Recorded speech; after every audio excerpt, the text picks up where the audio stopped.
he would pick up the Mannequin, throw it in the trunk, and drive off. And they thought that somebody had been killed or shot or something. We did that. Welcome to the Spencer Whiteout podcast. Rated R. You have some criminal charges with you, bro. Guess like we're avoiding the shark. No, okay, turbo neck guy. I'll give you a kiss. You give me your number. That checked out a ton, dude. Tell me you felt. We're Americans. We're the ones that are descendants from the 1776 musket-bearing motherfuckers.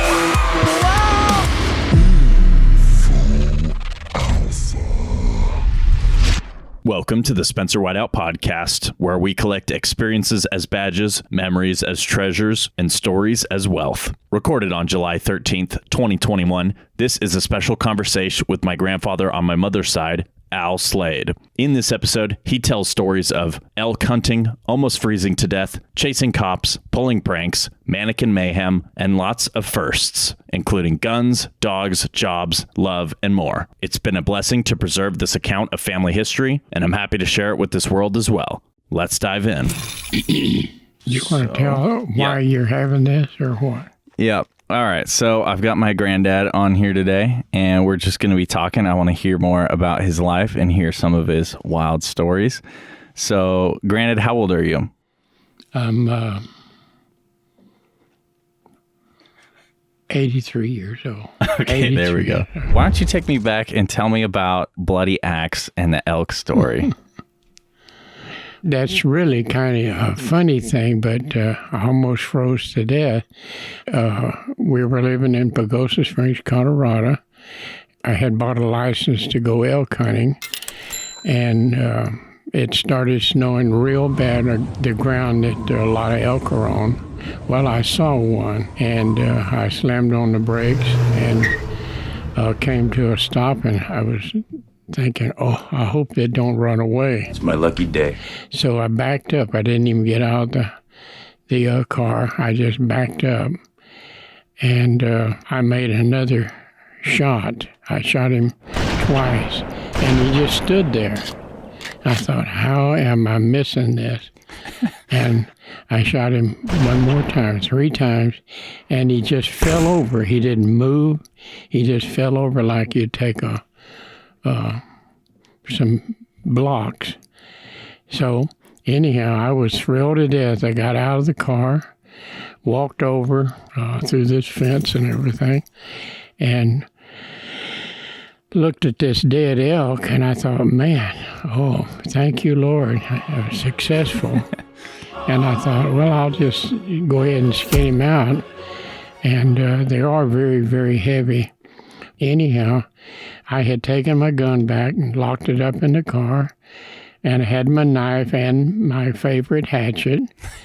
I was talking to myself. I started saying, well, I'm going to take the skin off of it, and boy, it's a beautiful hide, and I'll just be real careful skinning him, and I'll have a pelt to have also.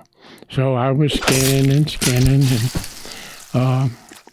it started getting dark, and it was still snowing, and that's one reason that it was getting dark. But anyhow, it started to get dark, and I thought, well, I've got another 30 minutes before dark, and I'll be through.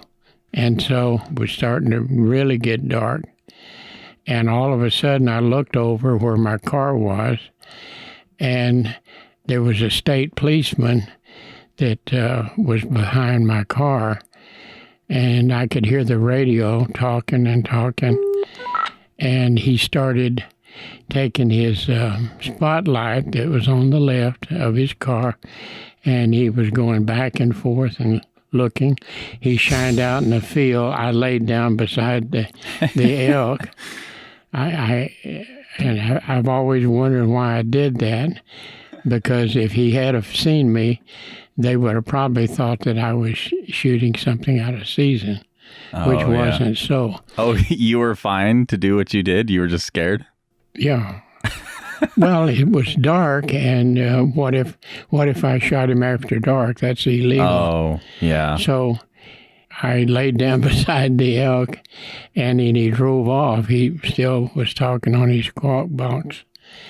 And I finished on up. I got the elk cut up in 4 pieces, 2 on the hind quarters and 2 on the front. And boy, these things were heavy. So I started pulling one at a time. And first of all, by then, that snow was it was a blizzard. It was just snowing, and probably 2 or 3 inches before I could get back to the car. And when I got the both quarters pulled up to the fence to come out onto the highway, there's no car. Oh my goodness, what has happened? Well, anyhow, I ran back and got the other 2 quarters, drug them up to the fence. It was pretty good dragging because of all the snow. Yeah. And Grandad, what year is this, though? Because there's no cell phones, right? What year is this? This was probably about 1975. Oh, wow. Yeah, it was a good while back. When were you born? October the 2nd, 37. Oh, okay. But I wanted to continue. Why did this policeman, was he behind my car? And then why was there a wrecker that came out and grabbed a hold of my car? So I didn't know what to do. Anyhow, I got my 4 pieces of elk, and I got out on the highway, and I didn't know what time it was, but it was pitch dark. I mean, you couldn't see your hand in front of your face. And pretty soon that wrecker came and hooked onto my car and was gone. So I got out in the middle of the highway, and I found out that it was about 9:30 time. I got him skinned and had drug him to the road. And nobody comes by going to Pagosa. It's a small town. The old saying is they just roll up the sidewalk and everybody goes home about 6 o'clock in the evening. So anyhow, I don't know what I'm going to do. And here come I had my camouflage clothes on, but here come a fella in a Jeep, and he was pulling a trailer. The blade that pierced his body came from his trailer. That you would load dirt in or leaves or something like that, but he had this trailer behind him, and he almost ran over me because I was in the middle of the road. So he slammed on the brakes, and I think he was as scared as I was. I had blood all over me. I hadn't noticed because it was pitch dark, but anyhow, he rolled his window down about 2 inches, and he said, "What's wrong?" And I said, "Sir, I sound like an idiot." I said, "I don't know." But I said, "I killed this elk over here." And when I got the meat to the highway, my car is gone. And he saw all the blood on me and my shirt and everything. And you have your hatchet. He was pretty scared. Yeah. But he said, "I'll give you a ride." And he kept looking at me and looking at me. Like I said, and I didn't know that the blood was all over me. But anyhow, he gave me a ride for about 12 or 15 miles and dropped me off, and I had to walk just a little over a mile to get to my cabin. Because the car was gone and my keys and everything, I couldn't get into my house because I'd lost my keys. And finally, I just ran at the door and kicked it, and I got it open, and I got a big fire going to get warm. I was frozen. I got frostbite on my hands. And then I called my wife. She's in Albuquerque. And she said, "I've got the whole, all of New Mexico calling because you had told me that you would be in about 8 o'clock. I said, I'm okay. So anyhow, and my brother's pickup at my house. I got it started, which I had a hard time getting it going, but I got it started and headed out to go get my elk. And it was about 1:30 in the morning time I got him loaded and back to the cabin where it wasn't so cold. People laugh that they get into these situations. I was very innocent. I just shot an elk and then they run off with my car. So anyhow, that was on a Saturday evening when that happened. In fact, I was on my way to Albuquerque when I saw this elk. So I called Pagosa to the wrecking yard, and they said, yeah, they had gotten a report from the state police saying that the car was 17 inches into the roadway. 17 inches. And that's why they hauled my car away.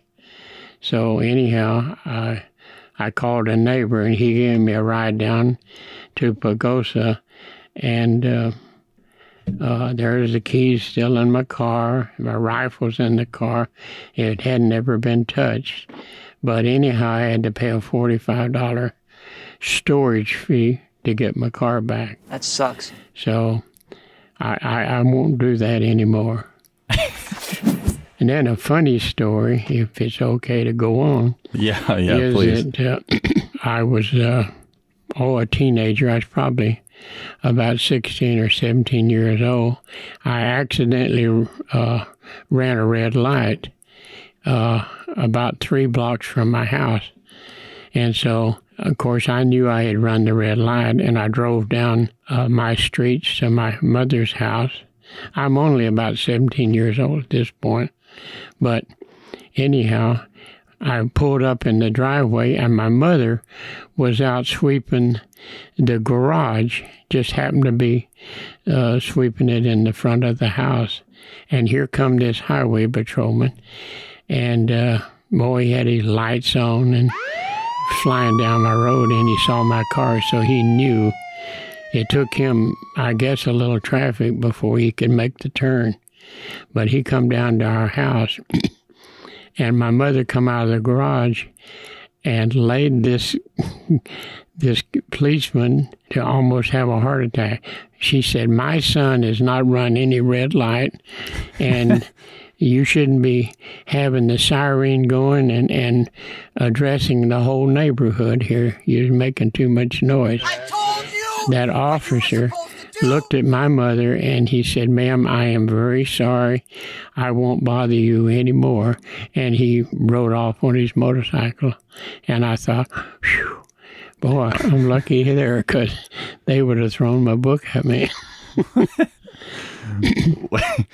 So your mom just scared him away? Well, she just fussed at him. She didn't mince any words, but she never cussed or anything. Did she know that you did, in fact, run the red light? Well, who was going to tell? Perfect. My mother never asked me, why is that policeman chasing me? And another time, I had gone in, which is true, I had gone into the liquor store and got me a 6-pack of Coors beer, and came out of the liquor office, and there was a policeman watching people for kids going in and getting things, unlawful because they're not old enough. And so I got in my car. It was dark then. I got in my car and was heading home, and this policeman got behind me and put his lights on, and I speeded up. This is a true story. I speeded up and started driving from one street, turning, going left, going right, and completely I got behind the officer, and I had my headlights off, and he never could find me because every time I was watching him.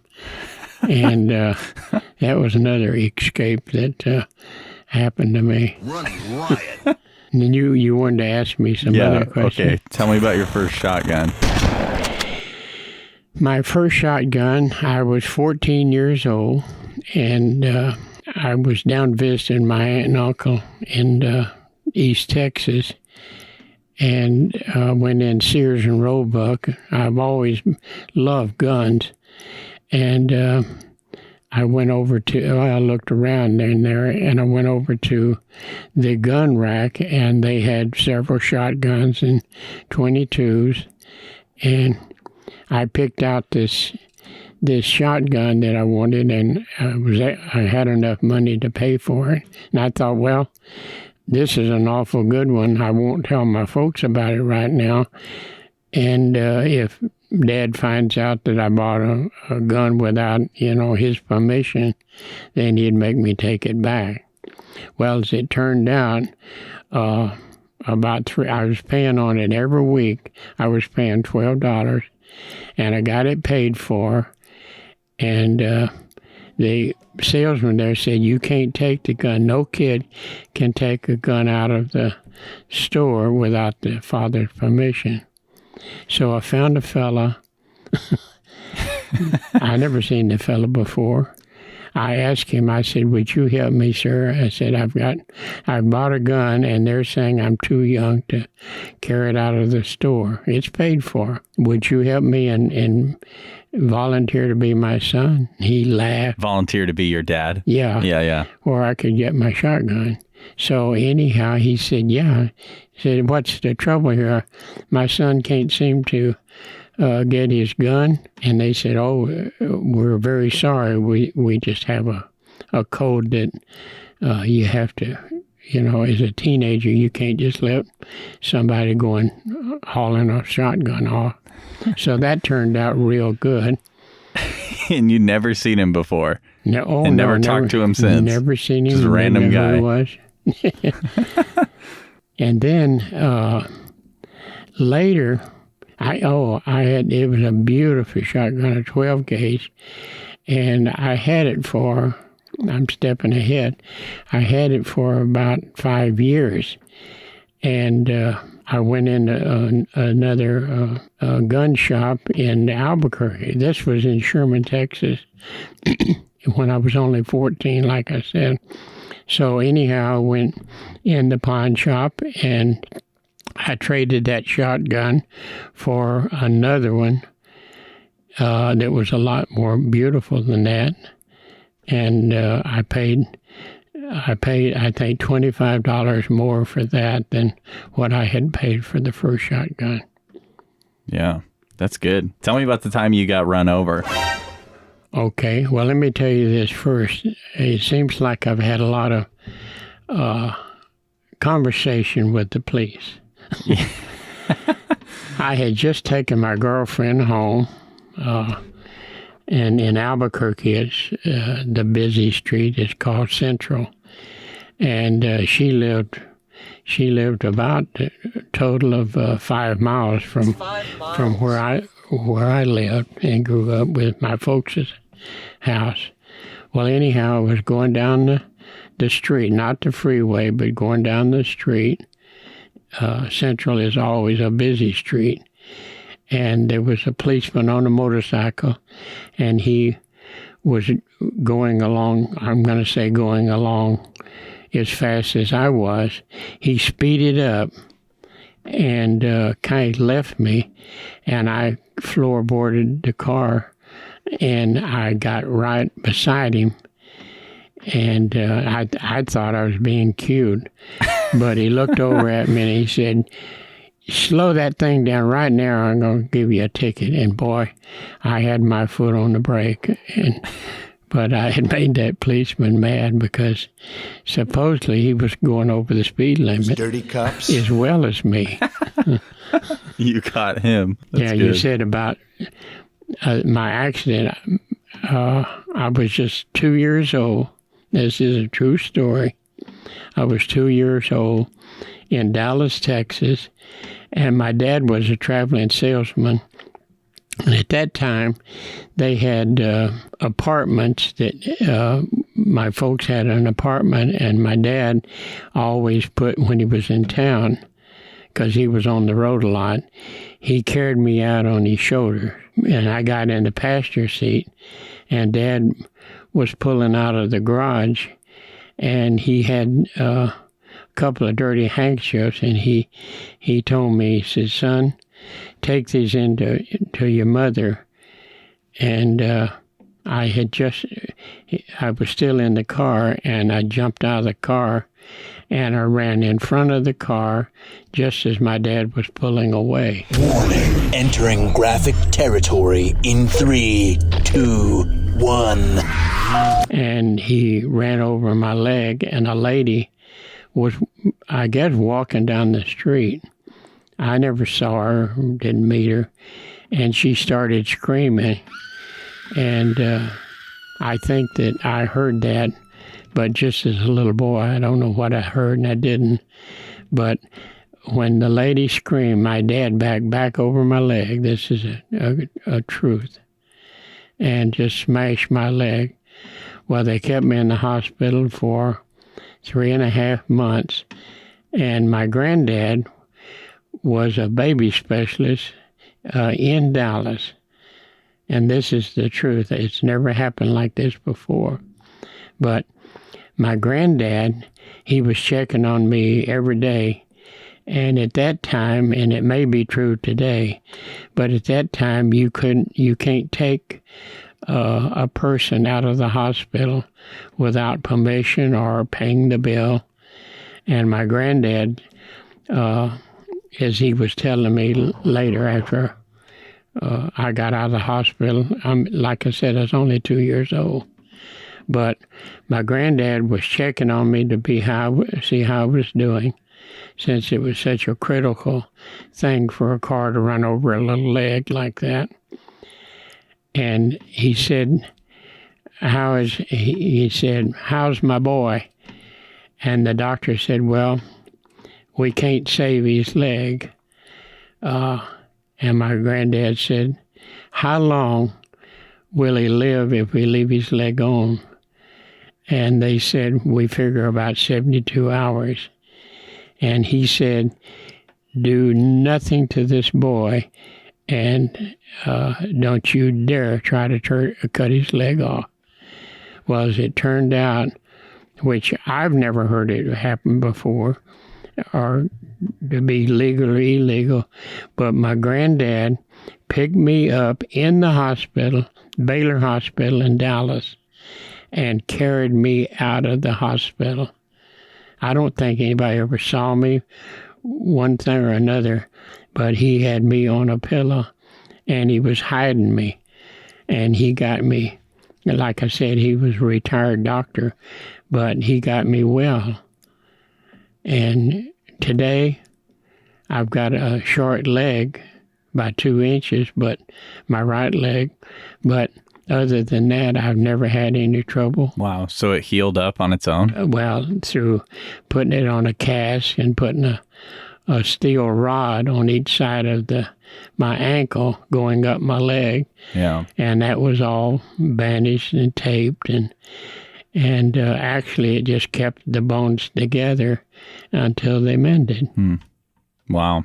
Well, I'm glad you're okay, Grandad. That's crazy. Do you remember it at all, or do you just kind of remember what they told you about it? Well, pretty much what they told me about it, but I didn't know. I knew my granddad, but I was just a little boy, 2 years old, and I was 2 years old when that happened. Wow, that's crazy. Well, thanks for sharing that. But what was the story when you were leaning out the car door trying to pick up the milk cart and then you got ran over again? Oh, what was that time? This is one of the craziest things anybody could have done. I was going down the street in Albuquerque, and I saw, and it was a milk carton, but it was a different type milk carton that I've seen today. But anyhow, I slowed down to just almost nothing, and I opened the door, past the driver's door. I opened the door, leaned over to the left, and I had my hand on top of the steering wheel, right in the middle of the steering wheel. Yeah. And I leaned over to the left. I couldn't reach it, so I kind of moved my body and where I could get lower and pick it up. And at that time, the car started rolling, actually, forward because I had taken my foot off the brake, and it dragged a brand new pair of turtle skin shoes. Oh, I was so proud of them shoes. And it completely ate the top of my left foot. The top of the shoe, it looked like mush. There was no leather. My toes were sticking out, and I was bleeding profusely. Wow. Because I couldn't get back up into the seat. I had gotten overbalanced by leaning down. Anyhow, I was just trembling, and it ate part of my foot. It ruined my shoes. And I looked at that milk carton, and why I picked it up, I have no idea. Why were you trying to pick it up? I don't know. Were you trying to recycle it? I would say that it would be good for carrying gas or something. I have no reason for pick that up. But when I got home, my wife said, "Honey, it serves you right for trying to pick up a milk carton." And she was right. What about the time you glued your fingers together? Well, I've done that many times. I said many times. Didn't you have to cut them apart with like a razor blade? I did, with a double-bladed razor. Yeah. Ouch. And it just bled like all get out. I was just trying to scratch the surface to try to get my fingers undone. So that's what happened there. Crazy thing. Yeah, Grandad. Okay, what's this story about flour that I have written down? What is that?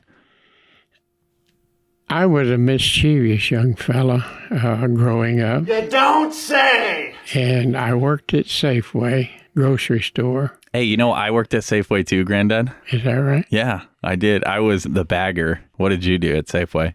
Well, a lot of people, this is the way that I'm going to say it, which is true, but a lot of the Indians bought groceries at Safeway. I don't know why, but I was a sack boy, and I would carry food out to people's cars if they needed any help. Well, we had, not me, but I had taken, well, I guess it was me. I had taken 25 pounds of flour and had put it on the bottom of the grocery cart.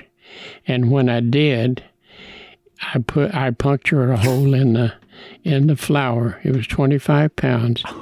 So anyhow, they didn't need any help.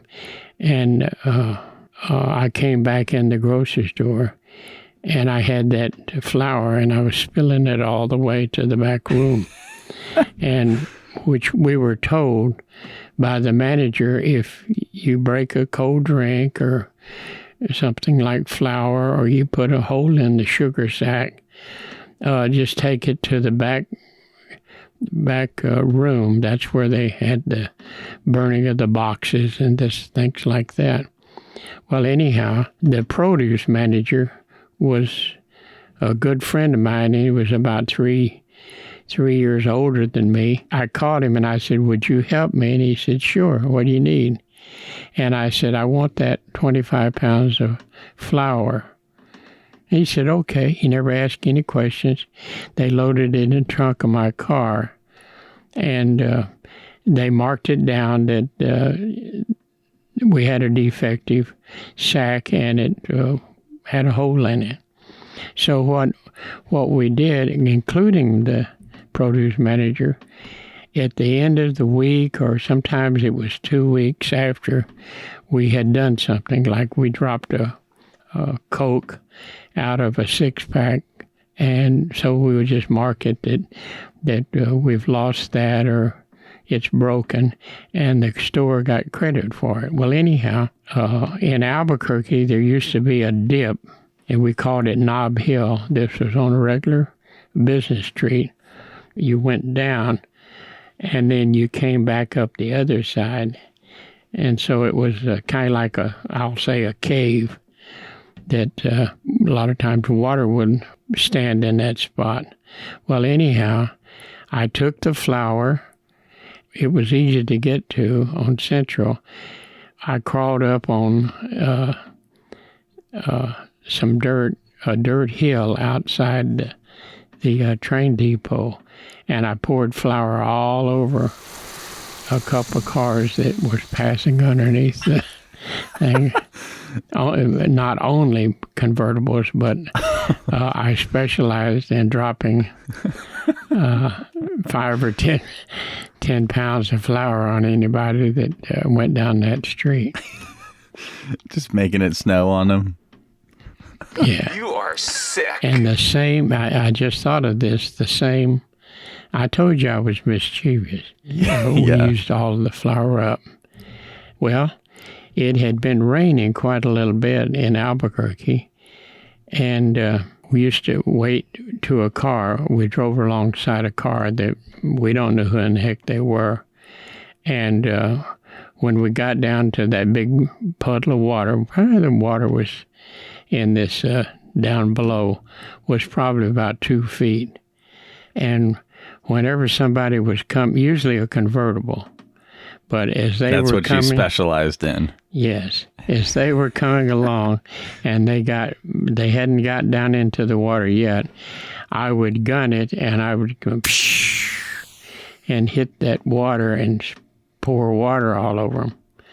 Well, a bad thing happened on this particular one because it had 3 soldier boys from the Air Force Base, and they started chasing. When I hit that water, it just went all over them.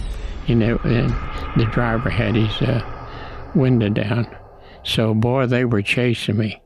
And we went from one street to another street, down this street, up this other street.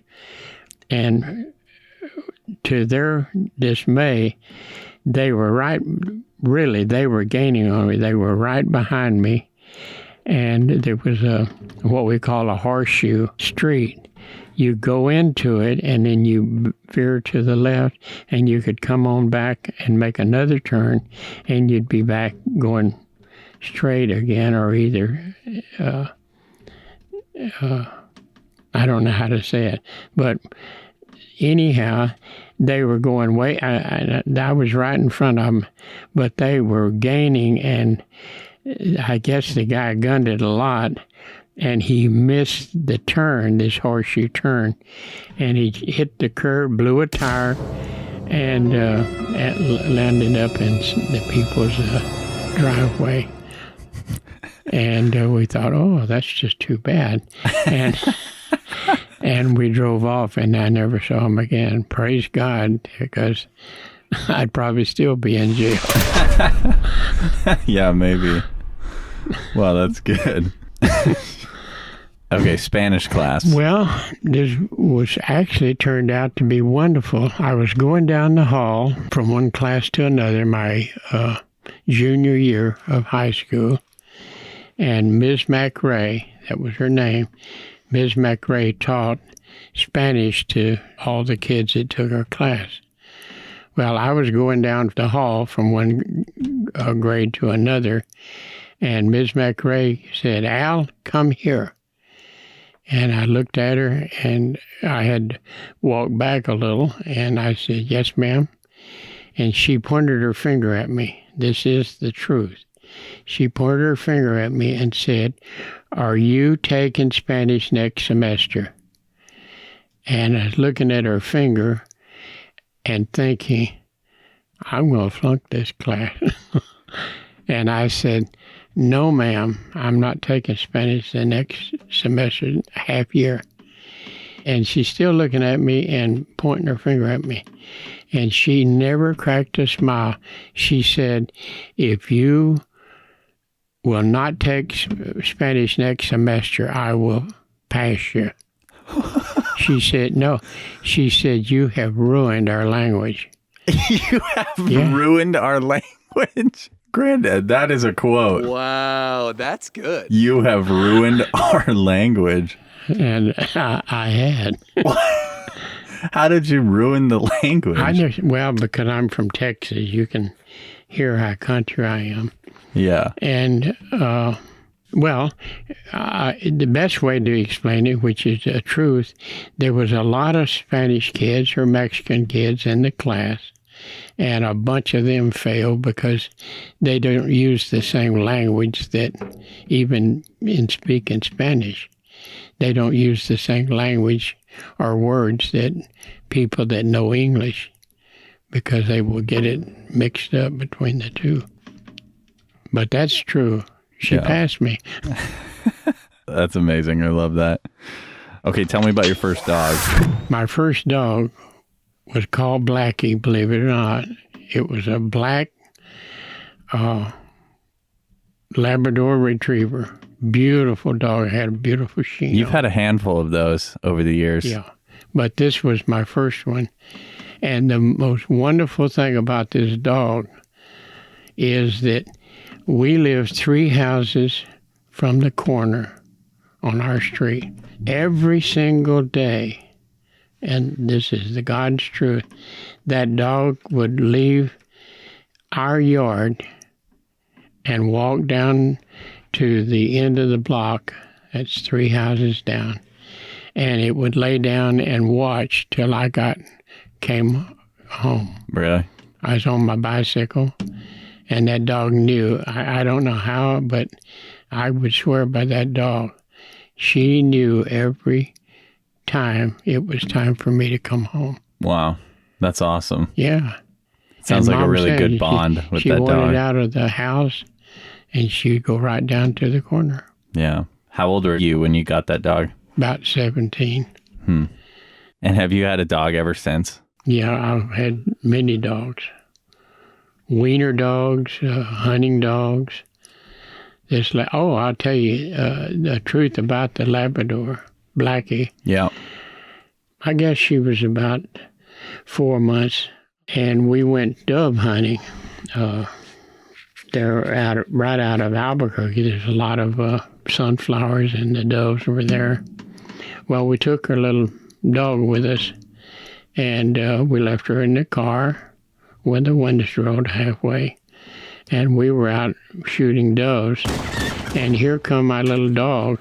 She had actually crawled up on the glass and jumped down outside the car. And we saw her coming. She was dragging something. She had a dead duck in her mouth, and she was dragging it along. And my dad said, "You have got a good dog here." Yeah. And she lived for 13 or 14 years, and she hunted with me all the time. How'd she drag the duck? Well, just put it in her mouth. It was too big. Yeah. But she was dragging the thing. We're speaking of dogs that were your first love. Tell me about Edith Elmore, your first love. Well, this is a true story. Edith Elmore, she was a real cute girl. I lived with my aunt and uncle in Sherman, Texas, and our neighbor, a real nice couple, older couple, lived right across the street from my aunt and uncle. And I noticed one morning that this real cute girl, she was only about 14 or 15. How old are you? 14 or 15. Yeah. Yeah, I was young. But I saw her, and I went in, combed my hair, and I went across the street. At that point, I just saw her from a distance and met her grandmother, and I introduced myself. I said, live right across the street. And I saw that girl, and she said, "Oh, our daughter's child." And she told me that, the grandmother. And I said, "Well, I'd like to meet her." And she said, "Well, she'll be back in a minute." She'd gone to get to the bread store. So everybody has kidded me that knows this, but I'm almost bald-headed today because I comb my hair so many times in a day. I liked that girl. She was sweet. And I wrote her letters, and it fizzled out, but I wrote her letters all the time. And she went back to Dallas, where they lived, and they had just brought their granddaughter Just for the summer. Summer, yeah. Yeah. Man, so that was it. She went back, and then you just never saw her again? No, she came one more season. And then how was that? Well, I still was combing my hair and trying to, I don't know, probably kiss her or something like that. Did you ever kiss her? Never did. Oh, man. Do you regret that? Yeah. Yeah. It was a childhood sweetheart, but yeah. it was real and it was sweet. Yeah. Who was your first kiss, Grandad? We played Spin the Bottle. It was just a way of kissing a girl that you liked or one that you didn't know anything about. But if the bottle came to her, whoever she picked, you'd walk up down about a half a block up there and back, and you'd probably kiss her a while before you got back. Yeah. Yeah. It's childhood, but that's part of things that happen. Yeah. Well, luckily, I married a beautiful, precious wife. And as of today, we've been married 62 years. Married 62 years.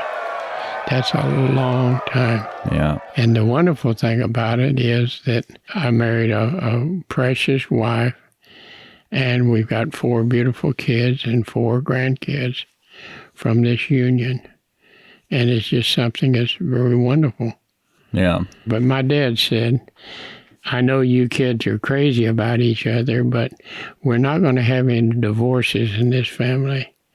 If it's not real, then you don't get married, and you don't think about getting married. Oh, Dad, I said, I'm just so in love. And as it turned out, we've been very loving towards one another, and we're considerate of one another, and we feel that we both got a good deal, if you want to say it that way.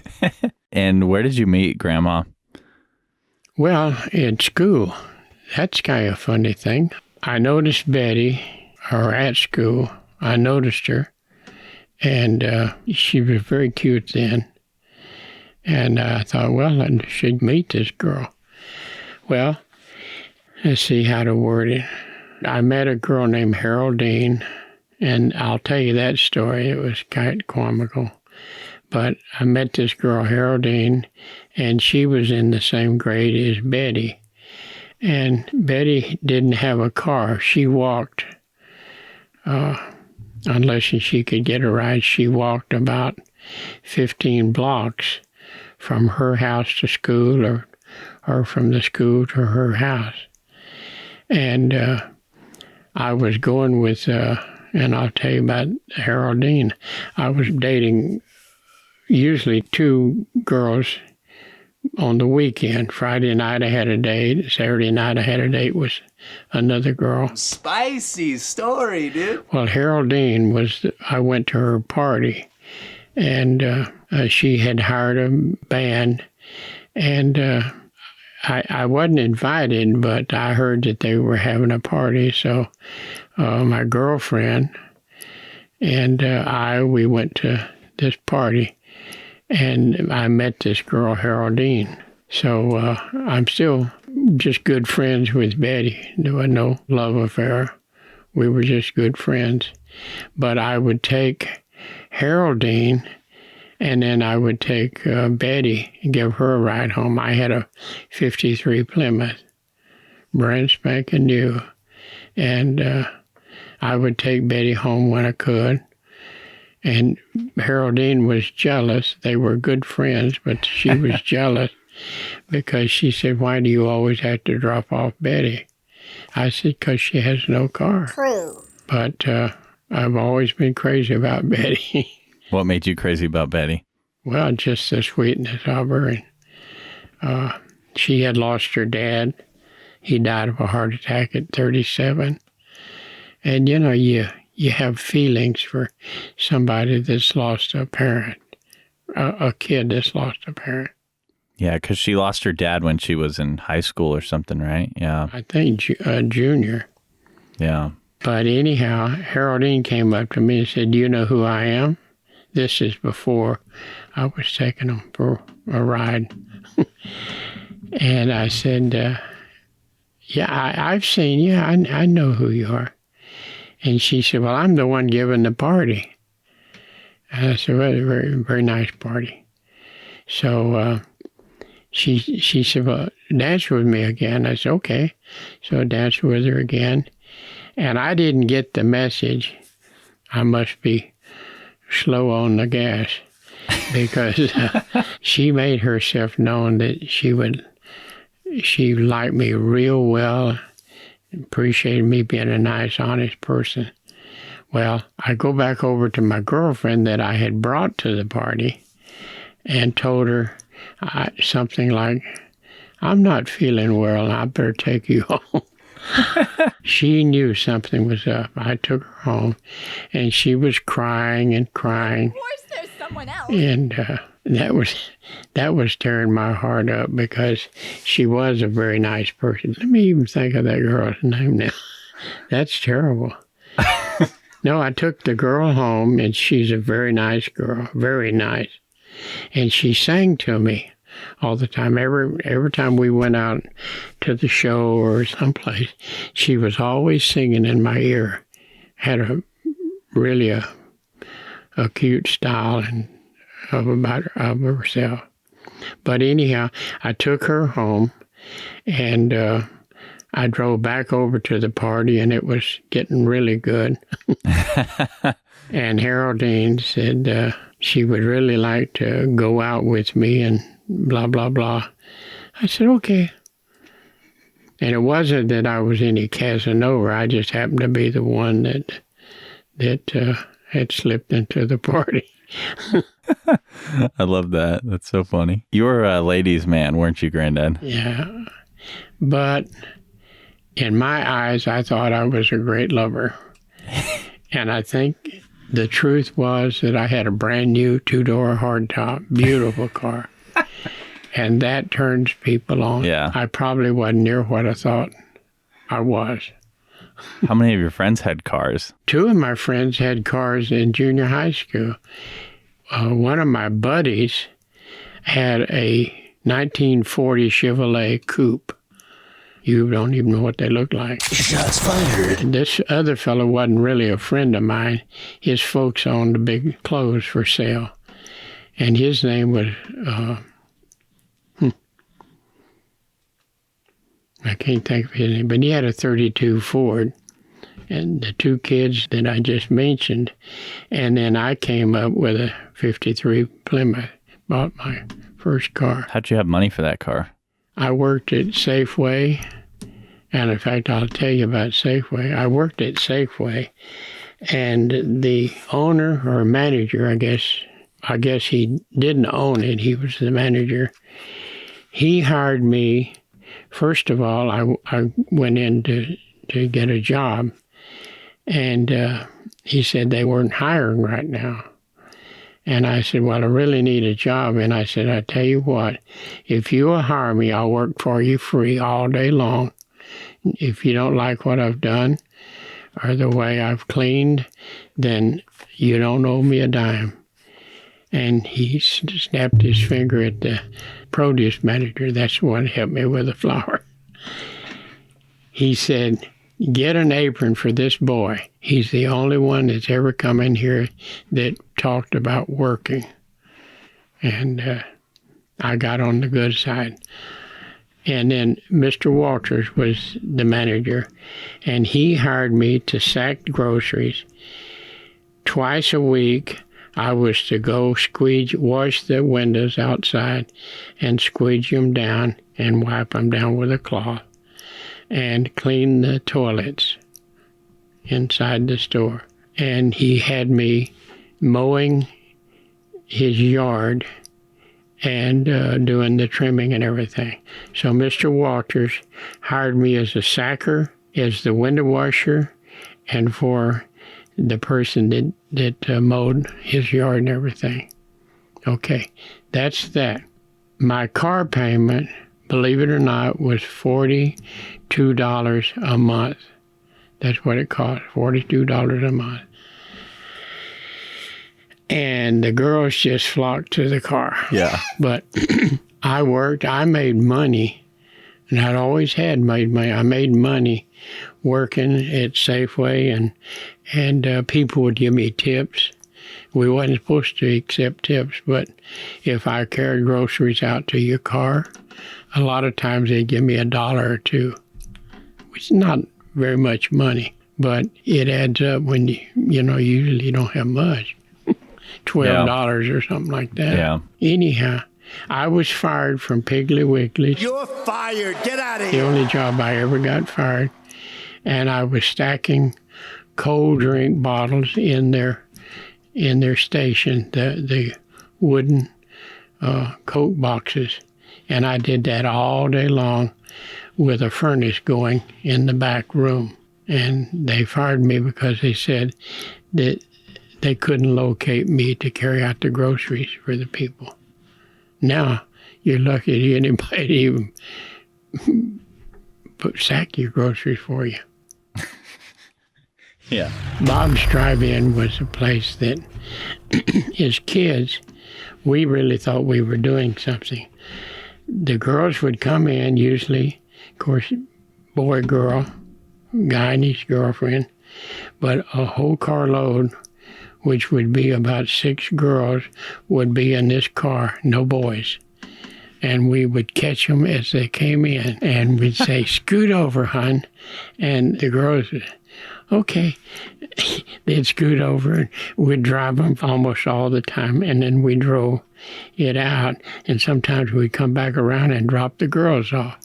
It was a silly thing, but I did a lot with that car. I just had a ball. Yeah. I had it pinstriped, beautiful pinstripe. I put dual pipes on it, powder blue and purple top. And then was outdoor theaters or drive-ins. We would load usually about 4 boys in the car. We would drive up to show, and he never even took any money from us because he's our buddy. And you see, come on through. So then we drive into the drive-in theater, get in there, open the trunk, and all the guys get out. We never paid for a show. You know, I actually did that too, Granddad. I snuck in the trunk to go to a drive-in once. That's what we did. Yeah, we know how to do it. But Bob's Drive-In, I didn't do it, but one of my buddies and his girlfriend did. This boy, I think he was, they called him Robert Williams. He had a mannequin, a mannequin. Yeah. He had a mannequin, and he had a $22 blank that you would shoot for a starting line. And he would go into Bob's is where we hung out. He would go in Bob's drive-in, and he'd get around. He didn't go here yet, but he'd go around and he started up, and he would jump out and throw this mannequin out and go, pow, pow, jump back in his car and go around one more time. And I mean, everybody's looking. Somebody gets shot. He would pick up the mannequin, throw it in the trunk, and drive off. And they thought that somebody had been killed or shot or something. We did that. That's so good. Thank you so much for tuning in. If you enjoyed this episode, leave a rating/review. 5 stars is a power play. Be sure to follow the show and keep up with me on social media at Spencer Whiteout to stay up to date. As always, stay tuned, stay hyped. That's a wrap. Inserting exclusive audio recording from the vault. That's how in my mind I just remember people running And so I grabbed Uncle Steven's hand and we turned and we ran. I'm like, come on. And we were running and the car had exploded and the tailpipe, wham, hit him right in the back of the head and just threw him. Oh my gosh. Yeah. And then somebody said, I've got the kid. And they like got an ambulance and I was just standing there I watching saw the it. ambulance. And they put him in the ambulance and they said, go find your dad. So I had to go back and Daddy's like, what happened? I was like, they took Steven. They took him in an ambulance. And he's like, did you go past the end of the fence? And I was like, yeah, we went past the end of the fence.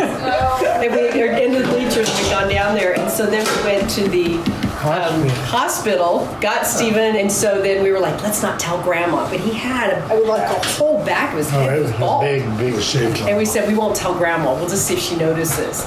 And so we came home and Grandma made dinner and we're all just like, all of us were laughing.